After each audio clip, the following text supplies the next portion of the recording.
Oh man. What is it? August I guess August 8th, right? Thursday, August 8th, 2019. First and foremost, I want to send a happy birthday to actually both my sisters. Donna's birthday was on the 2nd of August. Nakia's birthday was on the 5th of August. So shout out to them. Nakia's probably, I think, 20. If I'm 30, so she got to be 27 now. 26 or 27. And Donna just turned, I think, 14 or 15. How old is my relationship? So probably 13 or 14, one of those two. So happy birthday to them. Love them much. I've had a lot of emotions. So I'm gonna start with today. Today was a good day. I feel good. Today was a good day. Nothing too frustrating. I got to do everything that I needed to do and then some. Went and created another presentation. I tend to do that a lot, right? So my job is a lot of process improvement, stuff like that, and a lot of things that I am looking to assist certain managers with. I need to prove that the method that I'm introducing, the method that I'm suggesting to them is tried and true, and you got to have data, you got to kind of present it in a certain manner. So I create spreadsheets and I pull the data and I put things together, and I try to I validate the points that I'm making into what I'm doing, right? So I did a brand new one today, completely out of nowhere. And actually, I did it not out of nowhere. It was to not really prove. It wasn't to prove a point, but it was to make a suggestion of a certain workflow that's happening for patients. Right. I'm not gonna get into it, but I ended up doing that today. Like I feel I've been accomplishing a lot. So today was good. Yesterday was good as well. I had meetings all day. I was finally at home station, so it was nice to kind of see everyone that I don't see on a regular basis, and just have conversations with other people and pick their head and get their ideas and sit in different meetings and see where the healthcare system, what direction they're going into, and doing things like that. Yeah, so that was Wednesday. Tuesday was another good day. I think I spent it running around, to be honest with you. I don't remember much of Tuesday. I'm pretty sure I spent much of it running around trying to get to certain areas, making sure that I got things done. Monday was also something similar to that as well. I just remember running around and trying to get to places. I think Monday I spent the morning at one of the hospitals covering, and then Monday I ended up coming back to another location and speaking with the managers there, or the manager that was there. But Monday I remember being in my feelings. It wasn't related to work. It was still coming off of all the senseless death and the killings that was happening all across the country from the weekend. This weekend I was for me, I was on a firestorm online. So I usually never post to Instagram. I never post to Facebook or anything like that. When I do, it's memes. But this had me in my feelings, because a lot of there's certain beliefs that I had growing up. Like at a very young age, I knew that my path, my future was somewhere related to the armed forces, right? Armed forces, the military, the army. I joined the army at 17 in 2006. But the army, I knew from way back when, growing up in middle school, that I was going to be in the military. I joined the military in 06. That's 5 years prior to. So 5 years prior to that, in middle school, I think 8th grade, 8th or 9th, 7th or 8th grade, I knew I was going to be in the military. Like, that was just the thing. And I even re-upped for an additional year, after I did my 6. So I did 7 and 1 IR year. And, the one thing that I do remember taking is, that oath in the beginning. And it's generic. It's generic, right? It's a very generic oath. But it's something that stuck with me, or sticks with me, and this whole generalized fear that people have, I don't think it's just for show. It's not just for kicks. It's not for shits and giggles. It's not for any of that. The idea that every single person online that is verbalizing or expressing how fearful they are to just operate in the daily life of things, that's not all bullshit. There's truth behind that. You know what I'm saying? And just, I just think back as early as, my son's 6, so I just think back as early as 6 years ago, right? I lived in Florida during that whole Trayvon Martin thing, and just different things that were happening up socially. In no way do I think I'm a social justice warrior. In no way do I think of that I'm an activist or anything like that.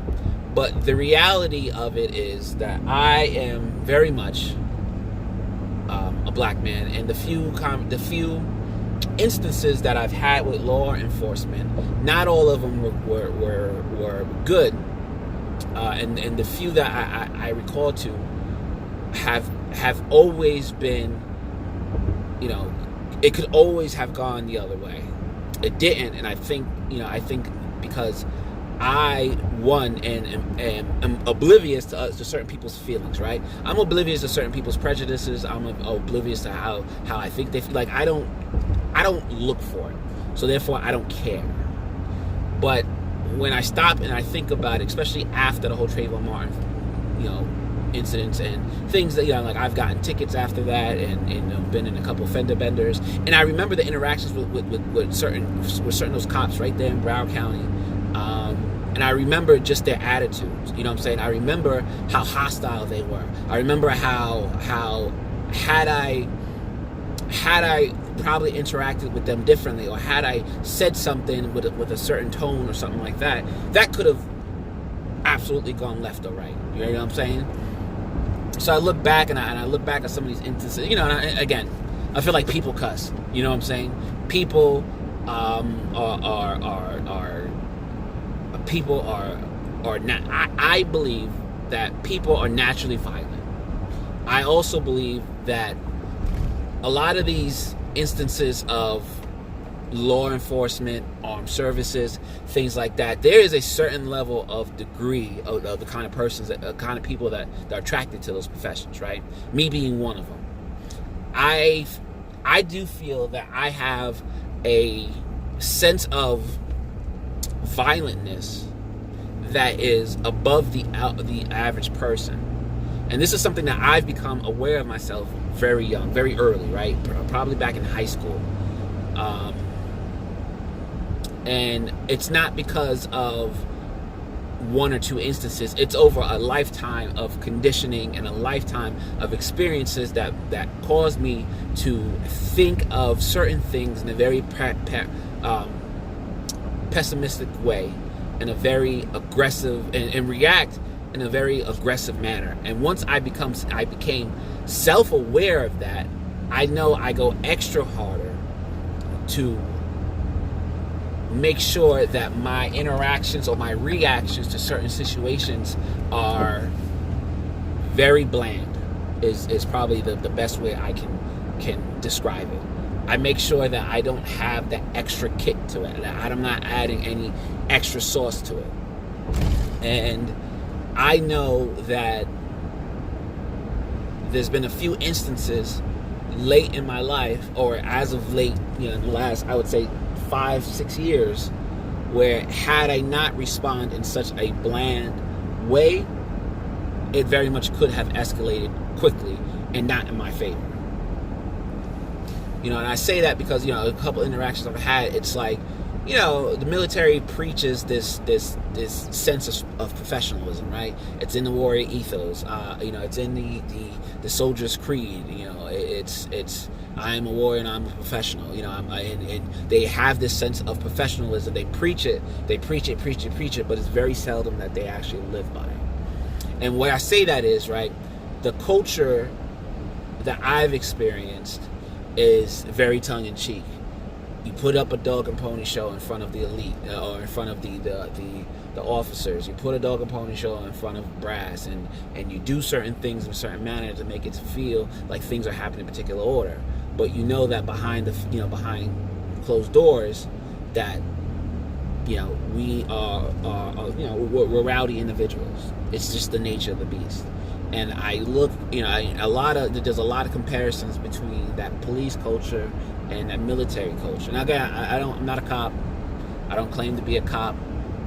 But just like how a lot of people view the military as another law enforcement agency, they intermingle a lot. There's a lot of cross intersections. It's not uncommon for you to go into a unit at a reserve or a National Guard level, especially in Florida, and most of the brass, most of the leadership, most of everyone in there is a cop, or affiliated with the Department of Corrections or something in that manner. It's not uncommon. So there's a lot of cross sections, a lot of intermingled processes, intermingled personnel between the two systems. And I just remember reacting, having this cop in my face over over me not slowing down fast enough or not coming to a complete stop out of a light. He gave me a ticket, but I just remember the interaction. It was what the fuck is wrong with you? It wasn't, hey, why I stopped you? It was, what the fuck is wrong with you? You're gonna fucking kill somebody. You're a piece of shit from driving the way you do. And again, this was just one time of several times interactions I've had with law enforcement that I just don't fuck with. But considering that I know so many police officers, many that I've served with overseas, and many that I do, it's just the stress of the job. I know what it's like to having to do your fucking job and you not wanting to do it. I know what that's like. I know what it's like doing something, being in a place that you don't want to be in. So when someone fucks up and you gotta enforce it, your attitude's not the best. What I'm saying is that this cop was completely unprofessional, right? When we talk about having a higher standard of professionalism, this cop didn't demonstrate any of them. And I guarantee if I start describing, he's a motorcycle cop right there in Hollywood, Florida, right by Memorial Healthcare System. For the people that know that area very well, know exactly what cop I'm talking about. He's not a pleasant police officer, and not that he doesn't have a reason to be, but for me not slowing down fast enough or not coming to a complete stop at a yellow light doesn't call for me being a piece of shit or a motherfucker or fucking slow down. And that's, and again, I didn't react. I saw his lights, I stopped, I got my license and registration out, I gave it to him, everything was in the order, and yet he still wanted to try to degrade and berate me, instead of treating me like a normal human being. It wasn't a mistake. So just hearing that, or now you take that back to, I tell that story to kind of take it back to share my experience with being in the military and having and knowing, having some familiarity with that mindset of just doing shit that you don't want to do, but also being expected to have that higher standard. And then I think about this just generalized, realistic fear that people have of trying to live their everyday life, right? It's to a point now to where I think just this weekend alone, in just 3 different states, over 100 people were killed, or 100 people were shot and wounded, and something like close to 60 people were shot and killed between El Paso, Texas, Delton, Ohio, and all of Chicago, right? Almost 40 people were killed, and another 20 or 50 that were injured, between 20 and 50 people that were injured in just shootings across the city. And people are expressing their fear online. And again, I don't believe that all of it is bullshit. They're not just doing that just for social media attention. I think that's fear. What bothers me the most is that fear that people have, that is the definition of terrorism.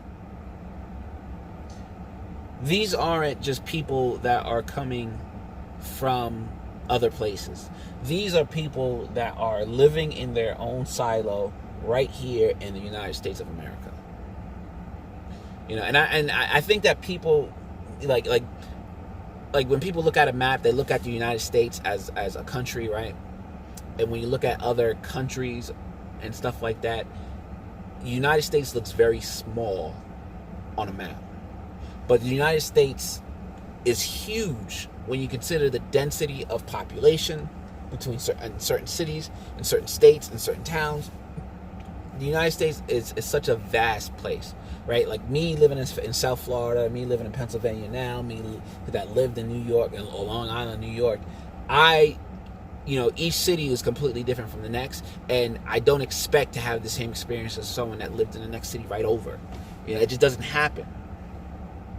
But to say for people not to take any kind of seriousness and other people's fears and other people's concerns about living their daily life, and people naturally being fearful, and that and being fearful causes people to react to things at a much higher rate of panic, or much more aggressively. Things, simple interactions that should be as easy as receiving a ticket now turns into, well, what the fuck are you gonna do? Let me react before you get a chance to react. Let me get you before I get got. And it's not just a ticket, just with anything or any way of life. You have a wrong or a dissatisfying interaction in the store between two people, and it breaks out into a fight. Next thing you know, they're shooting each other. It's like people become more fearful because every day the news cycle just produces this crazy nonstop show and broadcasting of traumas and shootings throughout all of their programming.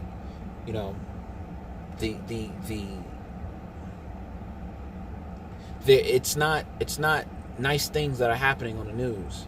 You're not hearing about all the good charity cases that are happening throughout your city. It's usually about all the death and all the violence and all the destruction and all the mayhem that's happening in every single city.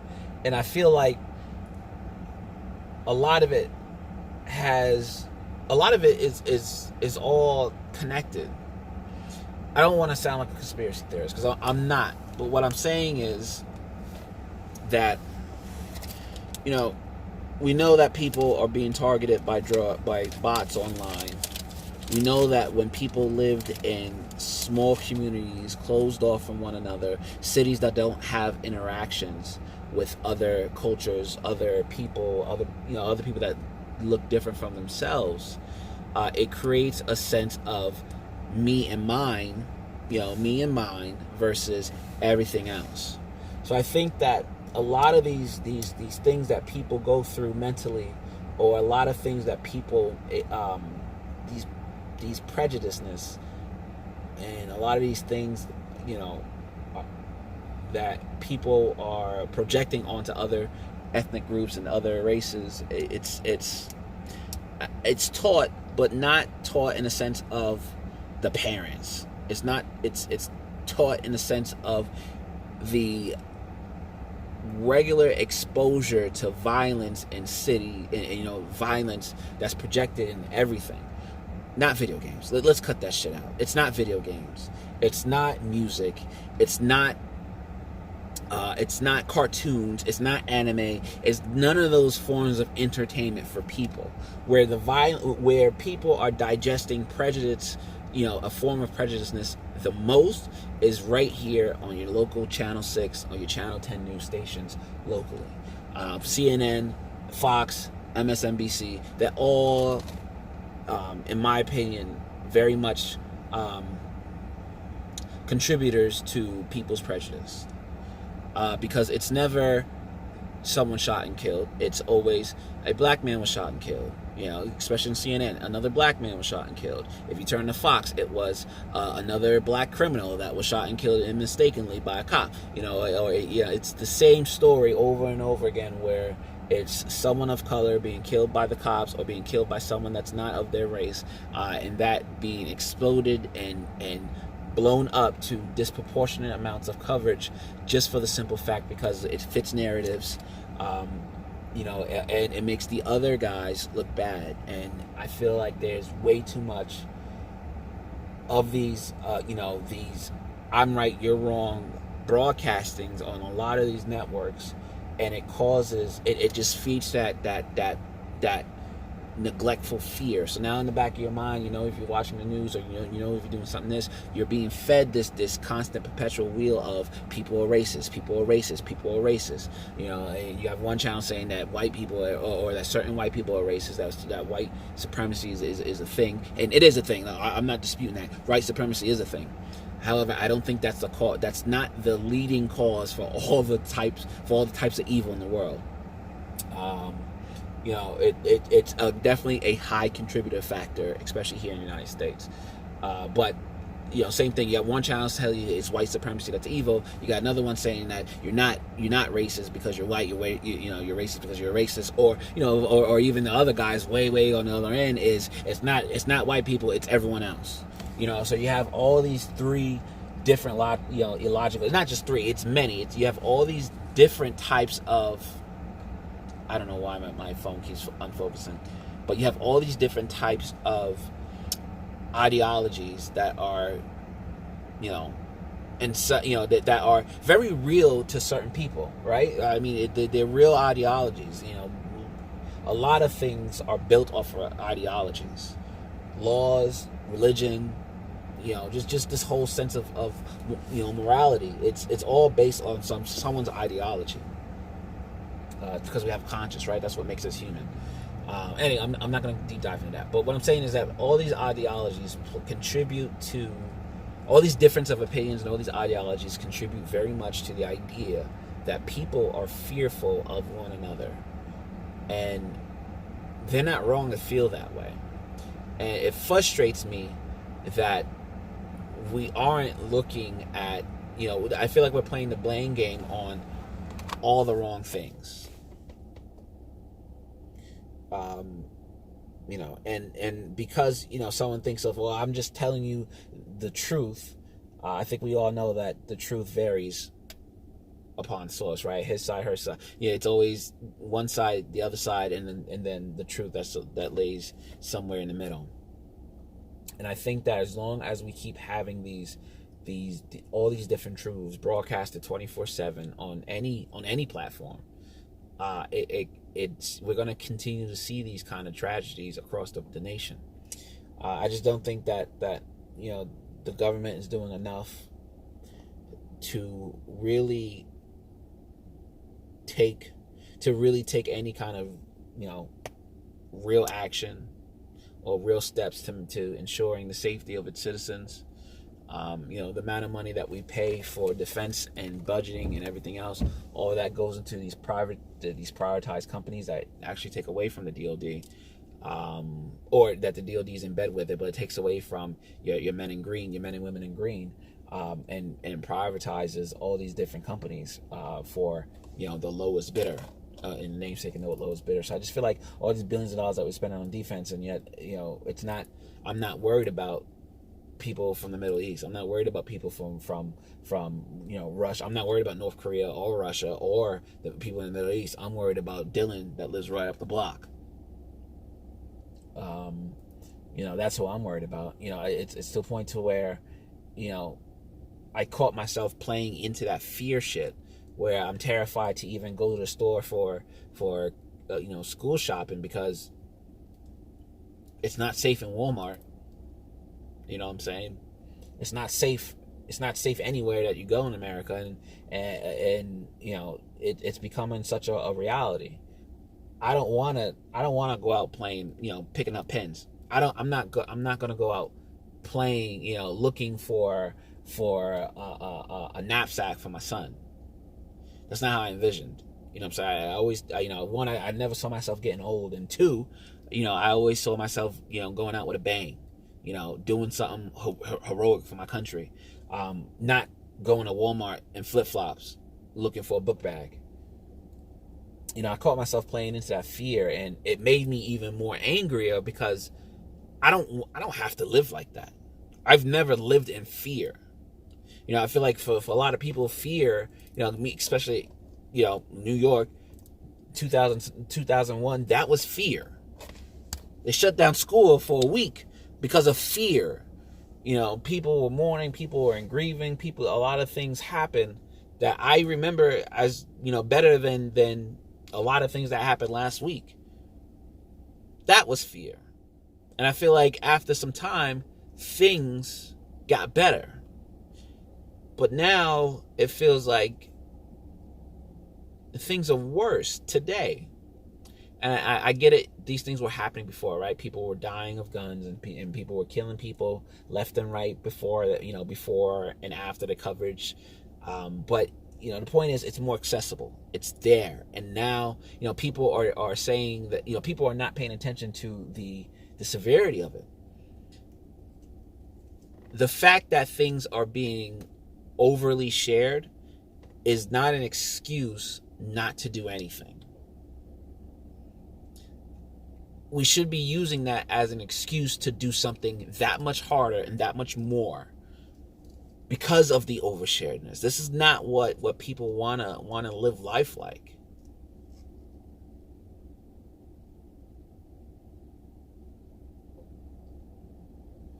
"26 minutes in, and I think I found the problem with it, right? I was fearful. I was scared. I've never been that. I've had fearful times. I've set a truck on fire with me in it. I've crushed my finger, sliced it clear open to the bone. I've been in sketchy situations. Witnessed a couple bad nights downtown, fights, shootings, stabbings. I've never been more feared than what I felt this weekend.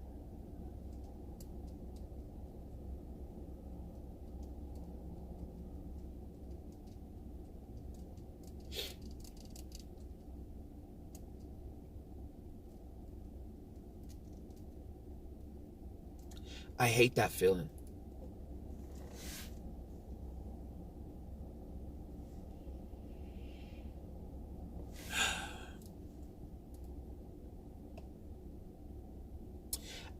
I don't perceive myself as being this rock hardcore badass. I don't think I am the manliest of men. I'm not this Greek god Hercules type of dude. But not a lot of things scare me. And this weekend I almost this weekend I played into it. And I think that's what bothers me the most. And I couldn't figure out what was bothering me, and I wanted to go to work just to kind of get away from it all. And for the most part, I did. I got away from it. This week at work was great because I all I wanted to do was focus on what I was doing. And it's not until right in this moment is now I am now feeling, I am now understanding what I was feeling over the weekend. That's what scares me. The fact that I could be in flip-flops and shorts and a giant Marvel t-shirt walking through Walmart for a book bag, colored pencils, and sanitation, and hand sanitizer. And for some asshole to walk in through a building with an assault rifle or any rifle or any kind of weapon, handgun, whatever, decide that he is having a bad day and he is just so sick of this invasion of immigrants, or he is just so sick of certain people that don't look like him, and him to let off around, and me just trying to live a day or a morning out with my son.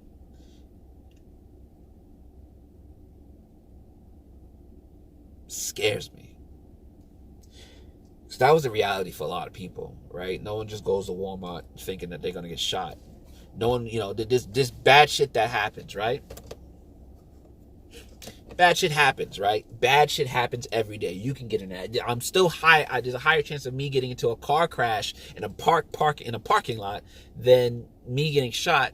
But the fact that those are known risks, right? Those are risks that I accept, right? I accept that I could be killed in a car crash at any point in time as long as I'm in the vehicle. No one expects to get shot in Walmart. That shouldn't be part of the checklist of things I accept. That's not part of the risk that I accept of living a life.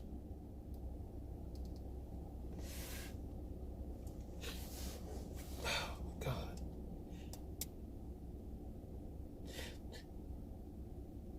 No one wants to get in a car crash.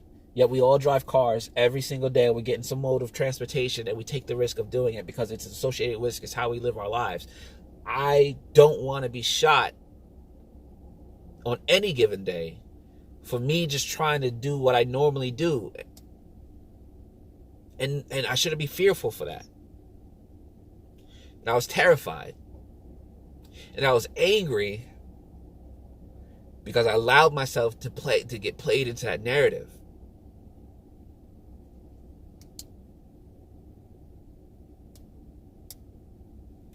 And the anger doesn't take away from the fear. It enhances it. How am I supposed to teach my son how to be responsible, be an adult, be a decent human being, and tell him to take risk and live life to the fullest and do all this stuff, and be terrified of just doing simple shit? Because I know at any point in time, bad things can happen. And not just bad things as a black man, not just, being fearful of interaction with law enforcement, being fearful of everything. I'm talking about just going shopping, going to concerts, festivals, food things. You can't be like, there's certain things you can't have fun about when you are packing, right? Someone that used to carry a gun in his car. I don't do that anymore because I don't have a permit, but I just don't see myself having a good time or letting myself loose or just not having a care in the world when I'm packing a fucking gun on me.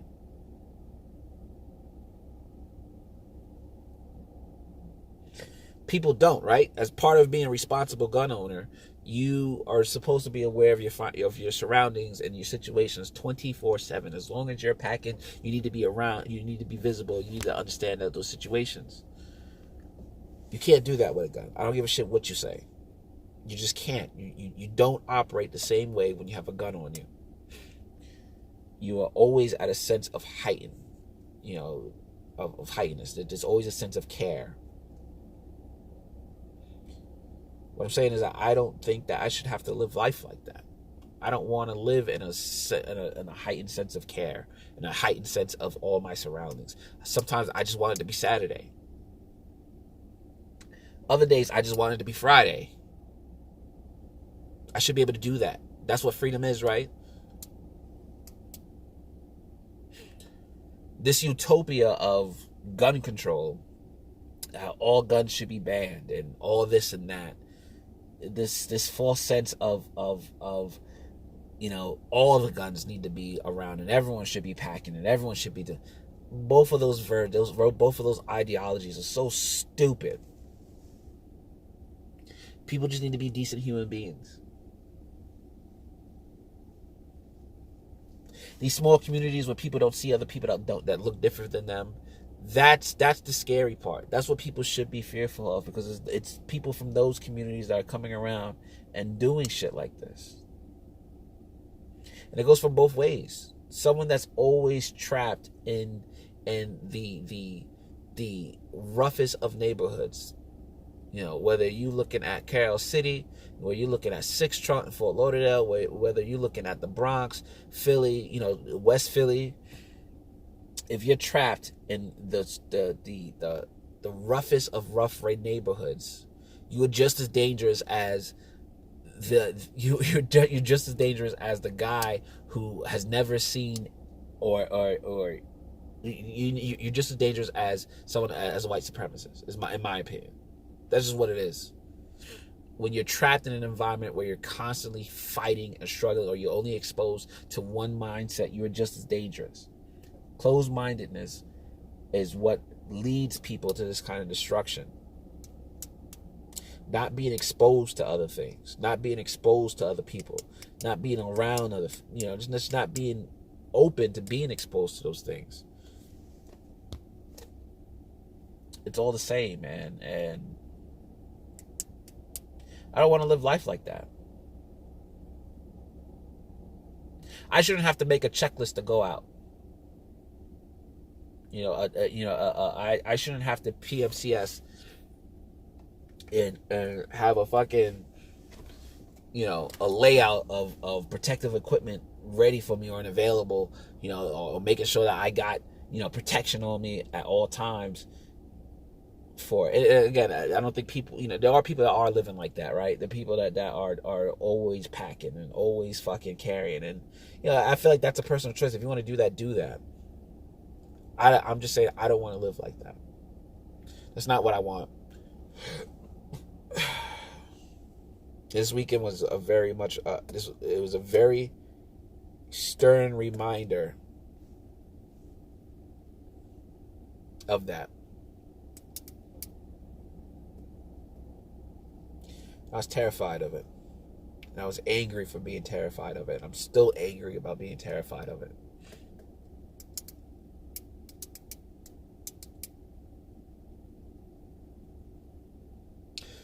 I'm sorry it took me so long to get to that. No, I'm not. I'm not sorry about it. It took long to get to that. I had to go through the stories and think of the mindset and try to figure out what is it about people that makes it so uncomfortable. I already know that me being black, my son being black, my wife being black, that, and living in a community that doesn't look like us necessarily, I know that our chances of having favorable interactions with authority figures and things like that are greater to be negative than they are positive experiences. I know that. I see that. I've experienced that. No one's going to take that shit away from me. Like, I know that. I have a beard. I have, a long beard on top of that, right? I have a beard. I let my hair grow out. Everything that people give other people shit about, I do. And it's not like, it's not like a sense of power. It really just is who I am, right? I don't like cutting my hair. This ideology that you're supposed to line up your baby hairs and shit like that as a dude is trash. It's stupid. It's something that the black community needs to stop. Because now I have a super large forehead and my hair never gonna grow back. Anyway, I'm getting off topic. I needed to lay out that as just me being black, I should be fearful, and I'm not. But me wanting just to live life as a normal person, a normal everyday American, scares me. And that's what I didn't like feeling. And that's why I felt like I had to go through that journey, that mindset of, me being black in America should scare me. Should scare me, and yet I'm not. But me just wanting to be just a normal, everyday American citizen, that scares me. That made me fearful this weekend. And I don't want to feel like that ever again. And I'm not. I'm never going to feel like that ever again.